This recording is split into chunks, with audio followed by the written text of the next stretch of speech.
you remember anything about Coach Mauti? Did he help? Yeah. I wasn't sure how well you got to. Yeah, for sure. He came my sophomore year, so man, honestly, he's a great dude as well. Him just sitting down with me and just telling me about his legacy, about how things transpired at Penn State, it honestly made me just open my eye how he had a big impact on that university that many people don't really understand, and it almost came apart. I remember that. It looked like they were gonna maybe get the death sentence. It did, but he just taught me honor. You just got to keep fighting for what you want, and he instilled that into me as a player. If you want to be great, there's gonna be uncomfortable situations that you gotta be aware of, and just. So he was honestly a great mentor as well. Just him being at that level that I want to be at was great. So. How long did it take you to pick up that they're great players, they're great people on and off the field, but they're different personalities? Jordan seems to me like he's a little bit more laid back, and Michael played at Penn State with his hair on fire, literally his hair on fire. Just one of the great emotional. Yeah, for sure. Coach Mauti definitely acts like that in person too. He's definitely a hyper person. He was definitely the guy when I'm walking out, he's slapping my helmet. He was one of them guys, and Coach Hill's definitely a laid-back kind of guy, but he will get his point across when it's needed, but he's definitely a chill, laid-back. Does it mean anything to you that they're still with Penn State and you're still going to get a chance to be around them, moving forward? For sure. Just knowing that relationships last forever, and just me having people up there that I'm comfortable with, knowing that I had past relationships with, it honestly makes the situation a little bit more better. It's not going to...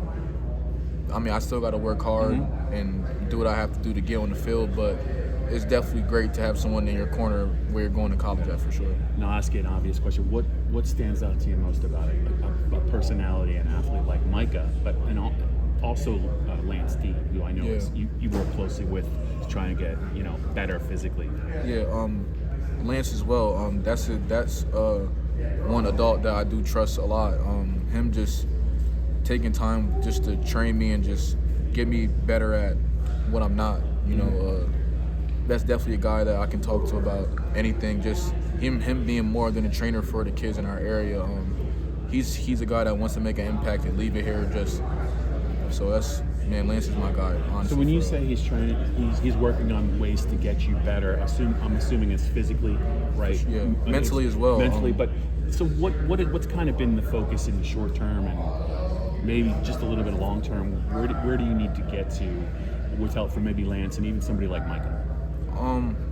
Honestly, just them guys just staying in my ear, just not letting me get too big-headed. When you become a good player, some forget the grind, the grit that you got to go through to become great.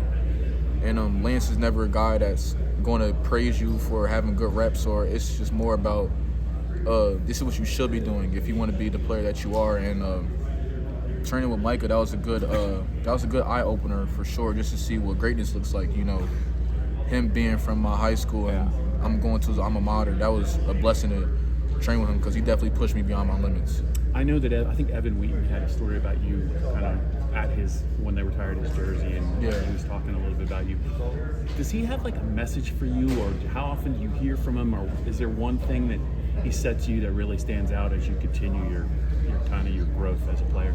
Yeah, he said, for him, he made up his mind of who he's going to be a long time ago. That just speaks that, like, as a player, if you want to be great, like, you just got to separate yourself from other people. And so he's just instilling that into me right now that, like, we all know you're good, but how better can you get?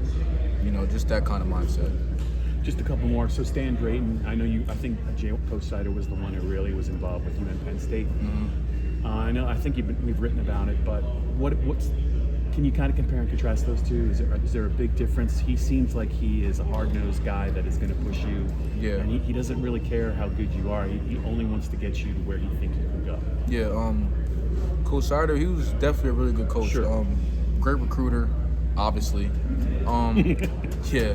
Yeah, he's a good guy. Definitely a coach that I'm still in contact with. Just, relationships matter. Him being a great guy, but I think Coach Drayton was the perfect guy for the Penn State running back job. He knows the game beyond well than many coaches do, and he has a national championship. He coached the best. So just me entering the room with him is just, that's what I want as a player. I don't want it to be easy. I want everything to come hard just for, Yeah. you know, I earned that. When you open your season, so have you added some weight? Are you still around 200 pounds? Like, where do you want to play this year at? Yeah, I definitely want to play at 205. I'm at like 210 right now. I definitely feel faster than I was, explosive than I am. That's not really a concern for me, that kind of thing, just because I know my body is always in shape, just because I don't let it get out of shape. So, but I definitely want to play like 205, 210, or I can stay where I am right now, honestly. Are you going to miss playing linebacker? Because once you get to Penn State, you're going to have to focus.